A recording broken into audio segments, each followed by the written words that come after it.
Robert Saleh not only added a veteran QB to his roster, he practically got another coach. Take a listen. Greg, what was your reaction to that? I don't mind it at all. I think he's telling the truth. Like, you have a guy who's played a lot of snaps in this league at a high level, 15-year starter. Like, he's seen a lot of defense. He's seen a lot of teams. He understands what winning looks like. He's been a part of winning a Super Bowl. He's competed against Robert Saleh for years when he was the defense coordinator and even when he was with the Seattle Seahawks. So for me, for a coach to believe that I can't learn anything from my players, that is doing your players a disservice. When Aaron Rodgers has proven that he has something to offer, not just his skill set. We all know who he is as a quarterback in this league. But what we're able to see now with the Hard Knocks, him embracing, pouring into guys that are behind him, Zach Wilson's and the receivers and everybody within that locker room, just his entire posture, you got to absorb something from a guy like that. No different than Tom Brady when he was in Tampa and that team hadn't won, the organization hadn't been accustomed to winning. Yes, you're going to soak in every bit that you possibly can to ensure that you give them what they need and they give you what you're hoping they can and deliver a Super Bowl. Totally agree. I mean, you remember Tampa Bay, they were struggling a bit until Arians started listening more to Brady, and then they took off and won the Super Bowl. This is absolutely the right thing to do. Listen to this guy.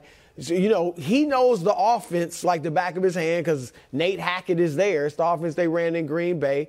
This is smart. So also, Rodgers, when he was in Green Bay, we know he wanted more input, right? He wanted the respect of being heard, all right? And so the Jets are saying, look, we're going to listen to you, share with us your thoughts, and that endears you to him. So I think it's just smart all around. I think that's all legit. The only concern would be what the quarterback wants is not always the best thing.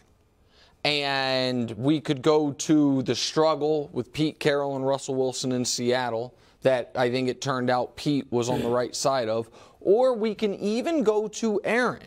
If you remember when Aaron and Greg, you can speak to this obviously far better than me, but when LaFleur first got to Green Bay, there was a real struggle, and LaFleur wanted Rodgers to do the more old school, turn his back to the defense, play action, and Rodgers hated it. Rodgers wanted to always be facing forward, wants to see everything. Yep. And it was a real, I don't want to say struggle, but a back and forth. They ended up finding some happy medium, but it involved Aaron bending somewhat, and he won back-to-back MVPs and played the best football he played in years. And so I do think there's an element of what Aaron wants, what any quarterback wants to do at all times is not necessarily the best thing for that quarterback or certainly for that team. I agree with that. I mean, you think of going back to your statement, like Matt LaFleur, they want everything to look the same. And so Aaron had to buy into the fact that all my actions have to look the same. He wasn't sold on that initially, bought into it. All Robert Saleh is saying is he has something to offer. I'm going to listen. It doesn't mean everything that he's used I'm going to do. Remember the playoff game against Tampa when they went for the field goal instead of going for it? And maybe now in this situation, maybe they listen to Rodgers. Maybe. And maybe they, who knows? Two voices of leadership. Well, just listen. Hold on. Input. Give him input. We got to go because Wilds is about to fire on the Jets. I'm not going to fire. All right, there's one motto that is plastered around Foxborough. Repeated by Bill Belichick, greatest coach of all time, sold on T-shirts, is the title of a documentary and a book. And that motto is, do your job. Well, not everyone is a fan. Jets defensive coordinator, Jeff Ulbrich, last night on Hard Knocks. Do my job. Is that enough? Expletive? No. That's the rest of the NFL, isn't it? Do your job. Do your job. Expletive, that. Come on.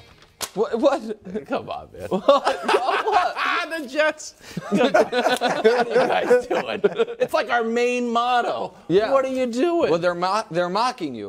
They're saying you guys are like old and busted, and they're the new thing. They know they have the upper hand. Yeah, they said it is. It's just there's a lot of things to make fun of the Patriots for. God knows there's plenty. Yeah. We can list 1,000. Yeah. The motto, do your job, which is also like Nick Saban's motto in Alabama, is not one of them. In fact, the one thing you make fun of me the most about is when your hair. besides my hair, is when Jacoby Myers started to throw a backwards lateral pass. Yeah. That is not your job. Your job is to not pass the ball to Mac Jones, and that's when things go awry. Guys, you see, like, I think there's really a lesson in the Patriots, like you're not allowed to dive for the pylon because you hit just get the yardage and we'll figure it out. So I just thought it was comical that the Jets, who have lost 14 consecutive games to the New England Patriots, they decided to take a shot at the very foundation of the dynasty. Well, I love the shot. Do I agree? Do I agree with it? No, I don't. Because when you're in a locker room or in any setting and you're asking someone to perform, the expectation is for them to simply do what you hope that they do, and that's it. If they do above and beyond leadership style, like, okay, if you're going to lead, then lead. That is still within the confines of your job, your role. How you present that, it will show us. But to say, I want you guys to do more than your job, I don't even know how you do that. Well, Wilds, I'm going to say something. Go. I never say, especially when we're talking the Patriots. You're 1,000% correct.